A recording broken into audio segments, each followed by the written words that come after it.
Hi Leo! Welcome po sa ating channel at ito ang inyong weekly Gabay Tarot reading for April 21 to 27, 2025. Kung naka-resonate kayo, comment now. Kung hindi kayo naka-resonate, ibigay niyo po sa iba kasi general reading po ito. This is for you, Leo, ngayong April 21 to 27, 2025.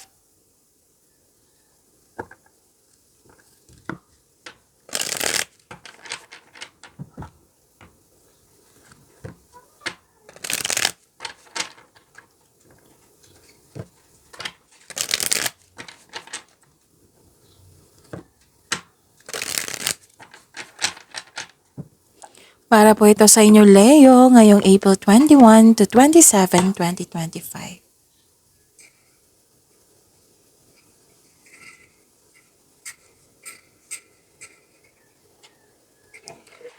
Maraming salamat po sa inyong patuloy na suporta at maraming salamat din po sa mga hindi nag-skip ng ads. Gamitin ang reading na ito bilang gabay lamang sa mga hindi pa nag-subscribe, subscribe na po kayo at click bell notification para malaman nyo na may bago tayong video.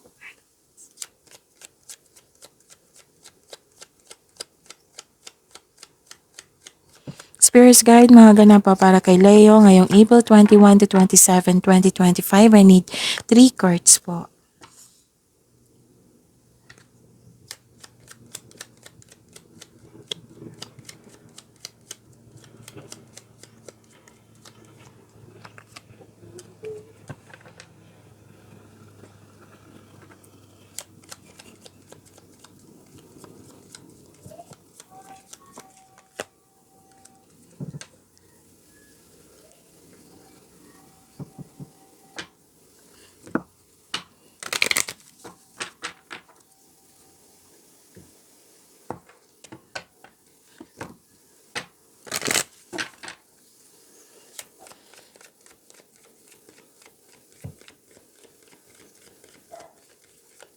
Spirits Guide, mga mensahe pa para kay Leo.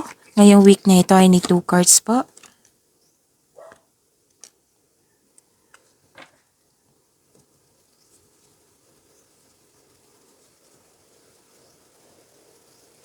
Ngayong April 21 to 27, 2025 para kay Leo for this week. May kausap kayo dito, pwedeng mentor, boss, mother figure. Nag-uusap kayo marahil tungkol sa big business or sa career and finances. At nang dahil sa may dito, may ganap dito na power, authority, and protection.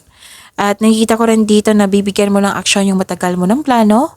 Pwedeng may biyahe kayo ngayon. Pwedeng may lakad kayo ngayon. Pwedeng nakaschedule na yung biyahe niyo po. Oo, may nakita ko new journey dito, adventure or bakasyon. Tapos mag-ingat kayo sa nagmamasid, nag-observe sa iyo. Nag-observe, mahilig magmanipula. Oo.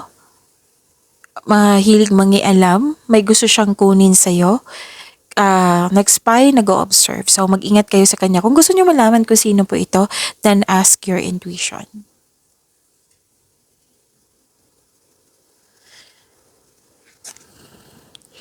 Mensahe po, get the big picture and choosing your path. So, may opportunity na dumating sa inyo at pipili kayo. So, you're making best decision or best choices. Pipili kayo. So, lahat ng opportunities na dumating sa inyo, all is possible. May potential po.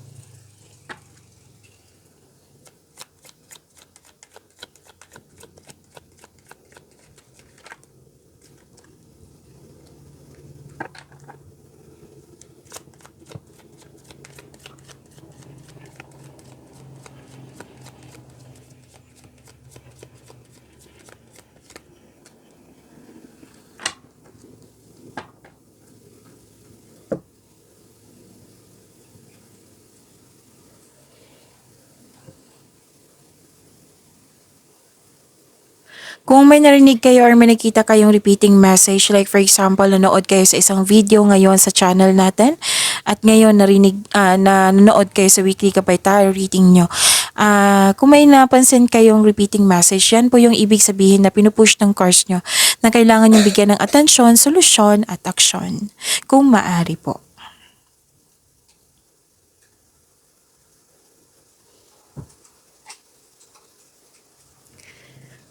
May nakita kong hesitation dito, pwede din na nagkaroon ng delay nang dahil sa nangyari, disappointed ka, you felt defeated.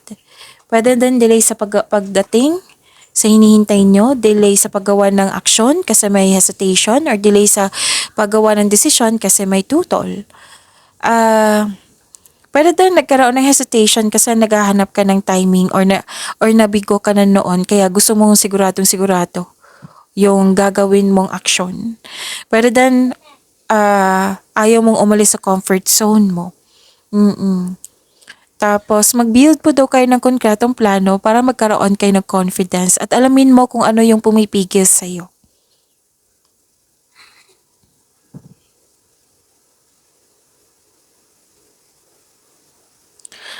So,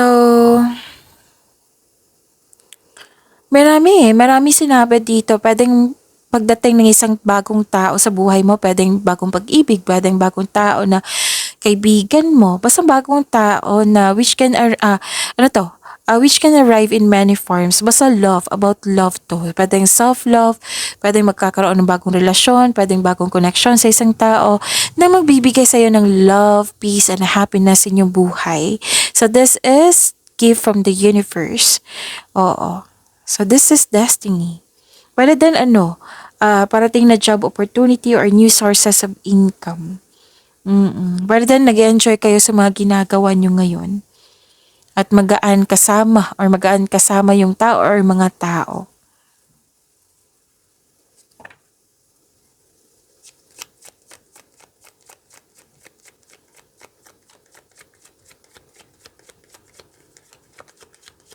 Spirits Guide, Career and Money po ni Leo ngayong January 20, bakit may January?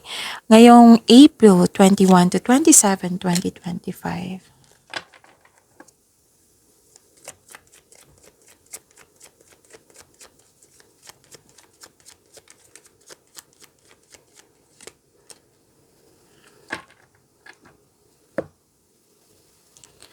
Sa career and money niyo po, nagkaroon po ng maraming ideas. Inspired kayo ngayon, so expect na magiging busy kayo for this week.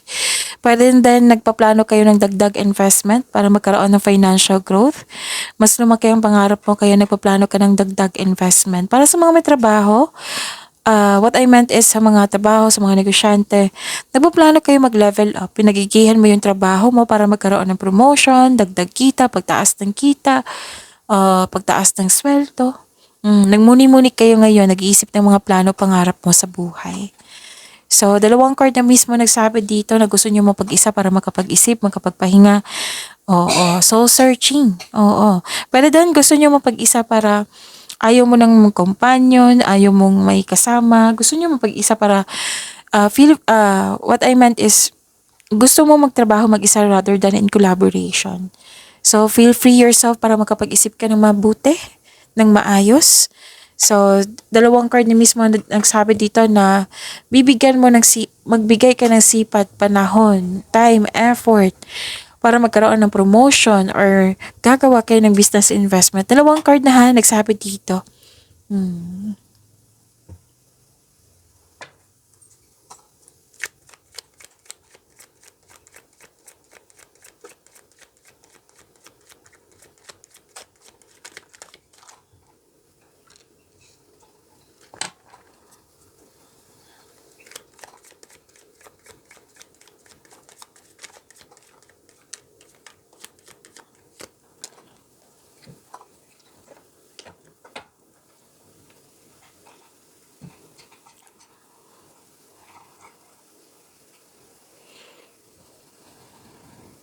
Nakikita ko dito na may concern kayo sa sobrang paggasta sa material na bagay.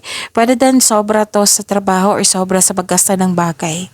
Sobrang focus sa wealth and possession. Pwede kayo ito or concern mo sa isang tao. So this card tells you na focus kayo sa emotional and mental stability. You need to relax and listen to your intuition. At may nakita ko ditong sa mga single po, this is a signal na a romantic relationship with someone you consider teacher or student. Oo. May situation na ganyan. Sa mga relasyon sa buhay mag-asawa, pwedeng may ano dito pag-level up. Oo, pag-level up or may ganap na pag-level up sa inyong relasyon. May nakita rin ako ditong pamanikan, ganap na kasal. Your partner have a strong beliefs about romance and partnership. So, pag-imanin niyo po yung blessings na binigay sa inyo, Leo. See you tomorrow. Maraming salamat.